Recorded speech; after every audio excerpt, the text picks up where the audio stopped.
കെട്ടിത്തൂക്കിയിട്ടിരിക്കുകയാണ്. അവന്റെ വായതാ അവന്റെ കവിളുകൾ വലിച്ചു പറിക്കുകയാണ്. അവന്റെ വായിക്കകത്തുകൂടെ രക്തം ഇങ്ങനെ ഒലിച്ചു കൊണ്ടിരിക്കുകയാ. ആ മനുഷ്യൻ കിടന്ന് വിളിച്ചു കൂവുകയാണ്. അള്ളാന്റെ റസൂലുണ്ടല്ലോ, അള്ളാന്റെ റസൂലുണ്ടല്ലോ. അവിടെന്ന് ചോദിക്കുന്നു, ആ മലക്കുകളോട് ചോദിക്കുകയാണ്, മാഹാദാ, ആരാണ് ഈ വിഭാഗമാരാ? അള്ളാന്റെ റസൂല് ചോദിച്ചു, ഈ മനുഷ്യനാരാ? ആ സമയത്ത് പറയുന്നു, നബിയേ, ഹൗലാഇല്ലദീന യുഫ്തിറൂന മിൻ ഖബിൻ. അല്ലാഹുവിന്റെ റസൂലിനോട് പറഞ്ഞു കൊടുക്കുകയാണ്, റമളാൻ മാസത്തിൽ നോമ്പ് പിടിക്കാത്തവനാ നബിയേ, റമളാൻ മാസത്തിൽ നോമ്പ് പിടിക്കാത്തവനാ നബിയേ.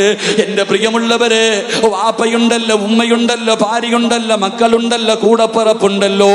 നോമ്പ് പിടിക്കാത്ത ആരെങ്കിലും നിങ്ങളുടെ വീട്ടിലുണ്ടെങ്കിൽ അള്ളാന്റെ റസൂല് പറയുകയാണ്, അള്ളാന്റെ റസൂല് പറയുകയാണ്, എന്റെ പ്രിയമുള്ളവരെ, കാഞ്ഞങ്ങാട്ടിലെ ഏറ്റവും വലിയ കള്ളുകുടിയനുണ്ടല്ലോ, കാഞ്ഞങ്ങാട്ടിലെ ഏറ്റവും വലിയ കള്ളുകുടിയനുണ്ടല്ലോ, ഈ ഏറ്റവും വലിയ വ്യഭിചാരിയുണ്ടല്ലോ, അവനെക്കാളും വൃത്തികെട്ടവനാണെന്ന് നബിയുനാ റസൂലുള്ളാഹി സല്ലല്ലാഹു അലൈഹി വസല്ലമ തങ്ങൾ പറയുകയാണ്, റമളാൻ മാസമായിട്ട് പോലും നന്നാവാത്തവൻ, റമളാൻ മാസമായിട്ട് പോലും നോമ്പ് പിടിക്കാത്തവൻ, അവൻ ഈ നാട്ടിലെ ഏറ്റവും വലിയ കള്ളുകുടിയനേക്കാൾ, ഏറ്റവും വലിയ വ്യഭിചാരിയേക്കാൾ വൃത്തികെട്ടവനാണെന്ന് പ്രവാചകൻ പഠിപ്പിക്കുമ്പോ, എന്റെ പ്രിയമുള്ളവരെ, നോമ്പ് പിടിക്കാത്ത മനുഷ്യനുണ്ടല്ലോ, നോമ്പ് പിടിക്കാത്ത മനുഷ്യനുണ്ടല്ലോ, അവൻ മുസ്ലിമാണോ എന്ന കാര്യത്തിൽ സംശയമുണ്ടെന്ന് നബിയുനാ റസൂലുള്ളാഹി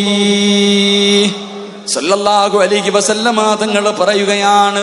നോമ്പ് പിടിക്കാത്ത ഒരു മുസ്ലിം, ആരോഗ്യമുണ്ട്, കഴിവുണ്ട്, എന്നിട്ട് പോലും നോമ്പ് പിടിക്കാത്ത ഒരുത്തനെ നിങ്ങൾ ആരെങ്കിലും കണ്ടാ അവൻ മുസ്ലിമാണോ എന്ന വിഷയത്തിൽ സംശയമുണ്ടെന്ന് നബിയുനാ റസൂലുള്ളാഹി സല്ലല്ലാഹു അലൈഹി വസല്ലമ തങ്ങൾ പഠിപ്പിക്കുമ്പോൾ, എന്റെ പ്രിയമുള്ളവരെ, എന്റെ പ്രിയമുള്ളവരെ, അള്ളാഹു ഈ സമുദായത്തിന് നൽകിയ രണ്ടാമത്തെ അനുഗ്രഹം എന്തെന്നറിയുവോ?